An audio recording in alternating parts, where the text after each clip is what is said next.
पवारांचे हे 12 चेहरे यंदा फिक्स आमदार होत आहेत.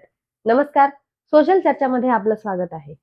राजकारणात टप्प्यात कसा कार्यक्रम करायचा ते पवारांना पक्क ठाऊक. म्हणूनच नवा पक्ष, नवं चिन्ह आणि नवी फळी असतानाही शरद पवारांनी 80च्या स्ट्राईक रेटने लोकसभेचे मैदान गाजवलं. खासदारकीला महायुतीला आणि विशेषतः अजितदादा गटाला पाणी पाजल्यानंतर आता शरद पवारांचं नेक्स्ट मिशन आहे ते विधानसभा 2024.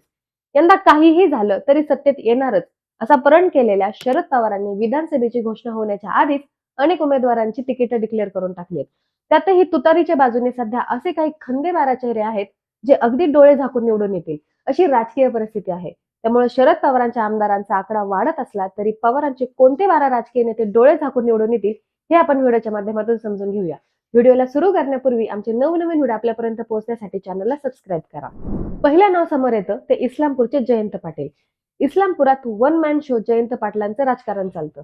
1990 पासूनच्या तब्बल 3 दशकं ते या मतदारसंघाचं निर्विवाद प्रतिनिधित्व करत आले आहेत. मात्र नगरपालिकेतील राष्ट्रवादीची 30 वर्षाची सत्ता भाजपने संपुष्टात आणली. हा पाटलांसाठी मोठा धक्का होता. त्यासोबतच अजित पवार गटापासून ते स्वाभिमानीपर्यंत प्रत्येक पक्ष या मतदारसंघावर लक्ष ठेवून आहेत. पण असं असलं तरी इस्लामपुरात जयंत पाटील यांचंच पारडं सध्या तरी जड दिसतंय. यातलं दुसरं नाव आहे ते तासगावच्या रोहित पाटलांचं. पवारांनी एका सभेत आधीच तासगावमधून रोहित पाटलांना उमेदवारी जाहीर करून टाकली आहे. आर आबा यांच्या पत्नी सुमनताई पाटील इथल्या विद्यमान आमदार.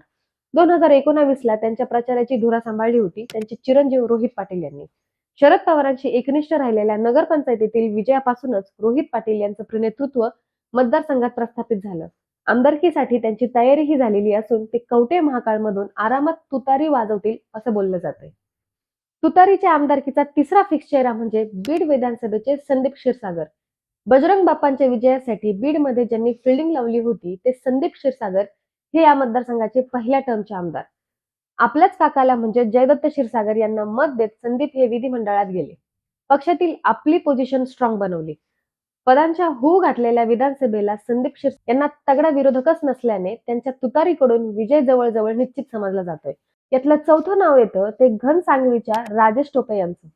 पवार साहेबांसोबतच निष्ठा दाखवणाऱ्या काही मोजक्या वरिष्ठ नेत्यांपैकीच एक असणारे राजेश टोपे या मतदारसंघाचे प्रतिनिधित्व करतात.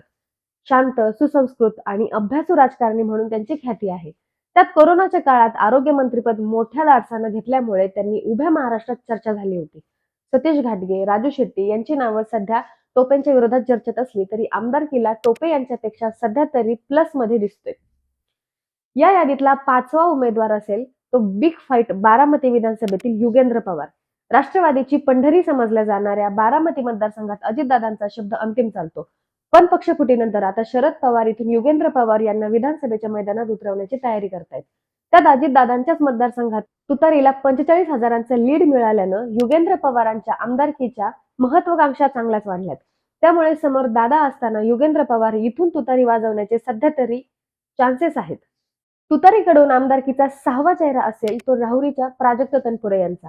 2019च्या विधानसभेला भाजपाच्या शिवाजीराव कर्डिले सारख्या मातब्बर नेत्याला आसमान दाखवत राष्ट्रवादीचे प्राजक्त तनपुरे जायंट किलर ठरले. त्यात राष्ट्रवादीतील फुटीत ते शरद पवारांची एकनिष्ठ राहिल्याने त्यांनी लोकसभेतही लंकेंना विजयातील महत्वाचा हात दिला. त्यामुळे तनपुरेच इथून तुतारी वाजवतील असं सध्या तरी मतदारसंघात जनमत आहे.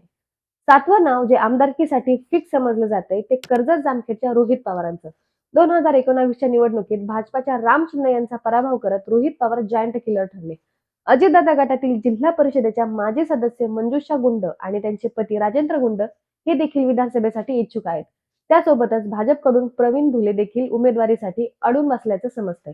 पण मागील 5 वर्षात रोहित पवारांनी कर्जत जामखेडमध्ये केलेली विकास कामं आणि पक्ष बांधणी बघता यावेळी टर्मला त्यांच्याच विजयाचे चान्सेस जास्त आहेत.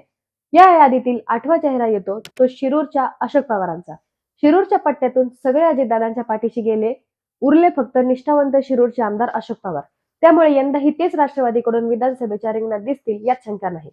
प्रदीप कंद यांनी पवारांना चितपट करण्यासाठी जोर लावला असला तरी लोकसभेला मिळालेलं लीड, अमोल कोल्हेंची मिळणारी साथ आणि अजित दादांच्या बाजूने असणारी सहानुभूतीची लाट पाहता अशोक पवारांचाच गुलाल यंदा फिक्स दिसतोय.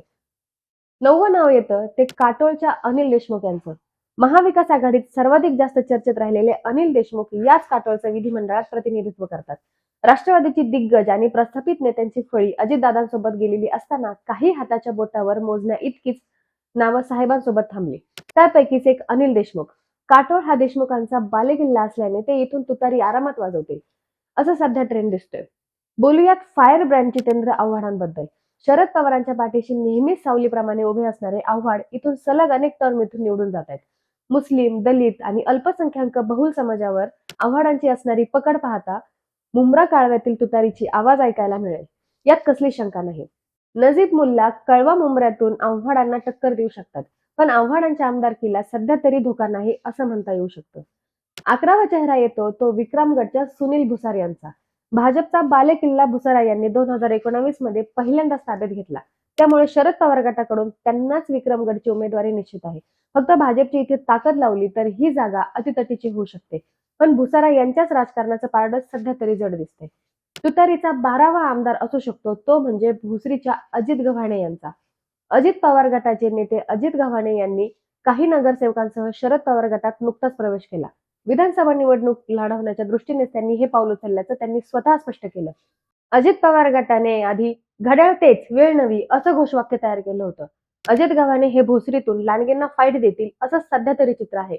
पवारांनी ताकद लावली तर अजित गव्हाणे हे शरद पवारांची तुतारीही भोसरीमध्ये वाजवू शकतात, असंही राजकीय विश्लेषकांचं म्हणणं आहे. तर मंडळी, तुम्हाला काय वाटतं तुतारीचे किती आमदार निवडून येतील हे आम्हाला कमेंट करून नक्की सांगा. आणि जर तुम्ही हा व्हिडिओ फेसबुक आणि इंस्टाग्रामवर पाहत असाल तर आम्हाला नक्की फॉलो करा, म्हणजे आमचे येणारे नवनवीन व्हिडिओ तुमच्यापर्यंत पोहोचतील.